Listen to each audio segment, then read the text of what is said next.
आत्ता रात्रीचे 2:30 वाजले आणि आधी त्याला खूप ताप आला होता, त्यामुळे मग उठले आणि त्याला औषध दिलं. झोप येत नव्हती त्याला, तर हॉलमध्ये TV लावून दिलं. तो TV बघत बसला होता. ताप खूप होता आणि त्याला काही खाण्याची इच्छा नव्हती, त्यामुळे मग त्याला 1 तास मी काही दिलं नाही. तोपर्यंत TV पाहत होता तो. आता रात्री दूध संपलं होतं, त्यामुळे मग आता एवढ्या रात्री कुठून आणणार, तर काळा चहा बनवण्यासाठी गॅस चालू केला. 1 कप पाणी, चिमूटभर पत्ती आणि थोडीशी साखर गॅसवर ठेवून दिलं आणि दुसरीकडे डब्यामध्ये बिस्किट काढण्यासाठी गेले. डब्यामधून पार्ले बिस्किटचा मोठा पॅक काढला. त्यातले बिस्किट काढेपर्यंत इकडे चहा उकळला होता. चहा वतून घेतला आणि त्याला बिस्किट सोबत खाण्यासाठी दिलं.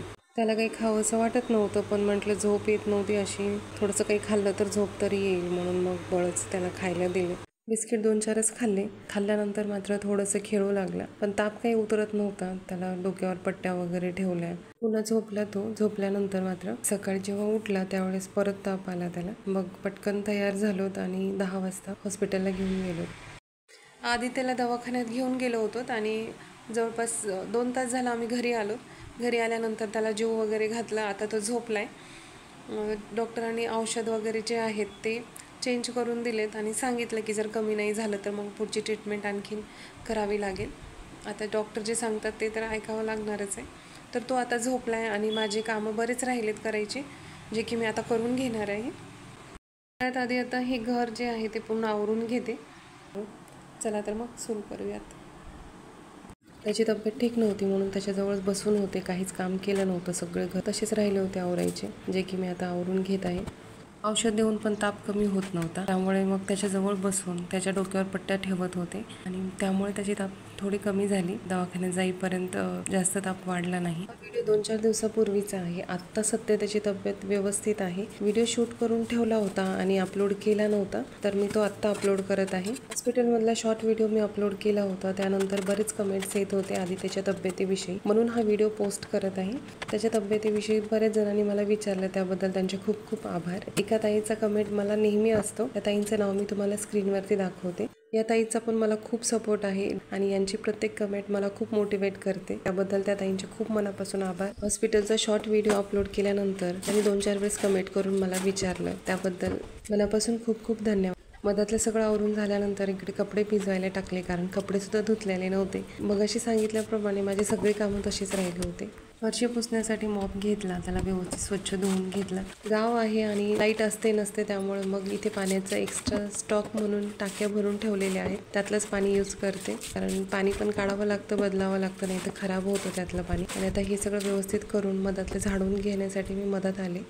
परत झाडू मारून घेतला व्यवस्थित छान. छोटं गाव असल्यामुळे मेडिकल किंवा दुकानं वगैरे काहीच नाही आहेत आणि ॲटो पण भेटत नाहीत टायमावर, त्यामुळे मग आम्हाला एक्स्ट्रा औषध गोळ्या आम्ही जवळ ठेवतो. घरातलं व्यवस्थित झाडून घेतल्यानंतर बाहेरचा वरांडा जो होता तो पण साफ करायचा राहिला होता, जे की मी आता ते पण करून घेणारच आहे. इथलं सगळं आवरेपर्यंत आधी ते उठला होता.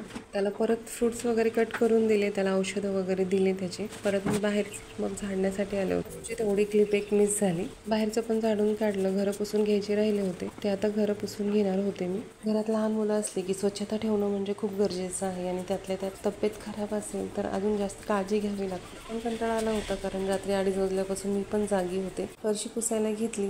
फरशी पुसताना मात्र पाण्यामध्ये डेटॉल टाकून फरशी पुसून घेते. त्यामुळे होतं काय की माशा पण लागत नाहीत आणि मुंग्यासुद्धा घरामध्ये होत नाही. त्याचा एक फायदा होतो मला.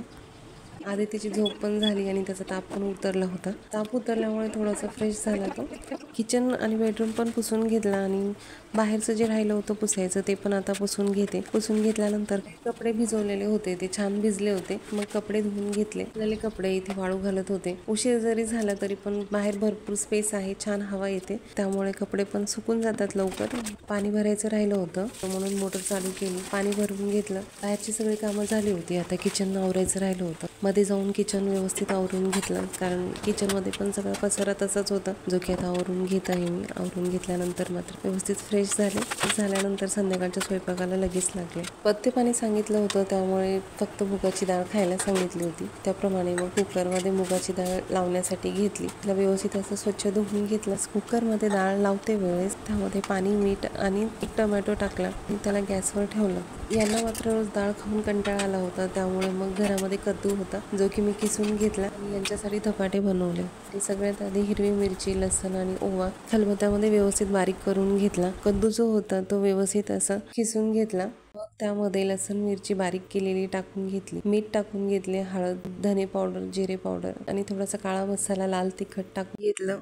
सोबतच 2 वाट्या गव्हाचं पीठ, 1 वाटी ज्वारीचं पीठ आणि 1 वाटी बेसन पीठ टाकून पाणी न टाकता त्याचं घट्टसर असं पीठ मळून घेतलं. धपाटे लाटून करायचे होते त्यामुळे पीठ थोडं घट्ट मळून घेतलं. घट्ट मळून घेतल्यामुळे धपाटे जे आहेत ते लाटूनच घेतले, कपड्यावर थापून घेतले नाहीत. म्हणजे कपड्यावर थापून करते कधी तर कधी लाटून करते.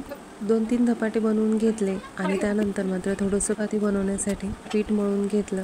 सोबत लगेचच चपात्या पण बनवून घेतल्या. माझं एक पार्सल आलं होतं आज, जे की मी तुम्हाला दाखवणार आहे. रोज वापरण्यासाठी बोरचं पाणी वापरते आणि बोरच्या पाण्यामध्ये खूप जास्त प्रमाणामध्ये क्षार असतात, जे की त्याचे डाग पडले तर लवकर निघत नाहीत. आणि त्याचप्रकारे माझ्या पण सिंकच्या बाजूला खूप जास्त असे व्हाईट कलरचे डाग पडले होते. रोज घासत होते तरी सुद्धा निघत नव्हते. असे व्हाईट कलरचे डाग खूप घाण दिसत होते. म्हणून मग मी किचन क्लिनिंग स्प्रे मागवला होता, जे त्याचेच आपण अनबॉक्सिंग करणार आहोत. तर हा आहे तो. हा कुठलाही स्पॉन्सर्ड व्हिडिओ नाहीये, त्यामुळे लिंक वगैरे काही मिळणार नाही. हा स्प्रे जवळपास सगळ्याच ऑनलाईन शॉपिंगवर तुम्हाला अवेलेबल आहे. प्राइस पण खूप जास्त नाहीये, 100 रुपयापर्यंत तुम्हाला मिळून जाईल. बिफोर आणि आफ्टरचा रिझल्ट तुम्हाला तुमच्या डोळ्यासमोर मी दाखवतच आहे. ही अगोदर फोटो काढलेली आणि त्यानंतर क्लीन केल्यानंतर त्याचे डाग पूर्ण निघाले होते. हे पाच स्वच्छ छान झाले होते. याचा फक्त विचार केला आणि घेतला नसेल तर नक्कीच घेऊ शकतात. प्रोडक्ट छान आहे. तर असा होता आजचा संपूर्ण ब्लॉग. भेटूयात पुढील ब्लॉगमध्ये. तोपर्यंत काळजी घ्या.